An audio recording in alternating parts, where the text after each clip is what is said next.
പൂക്കളുടെ വാലിയിലൂടെ നീലകണ്ഠൻ ഭട്ടതിരിപ്പാടും ഹരിഗോവിന്ദനും സാവകാശത്തിൽ നടന്നു വരുന്നു. മാഷ് മുകളിലെത്തിയിട്ടുണ്ട്. അത്ര ഉയരത്തിലാണ് കേട്ടോ മല. അപ്പോൾ നമ്മൾ കയറിയ മല ചെറുതായി കണ്ടപ്പോൾ. ടോപ്പിൽ ഞങ്ങൾ ചായ വയ്ക്കാൻ ചായ എടുക്കാൻ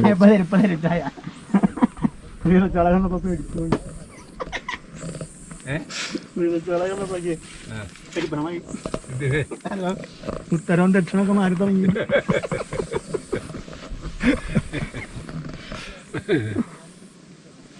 കലിയാട്ടോപ്പിലെ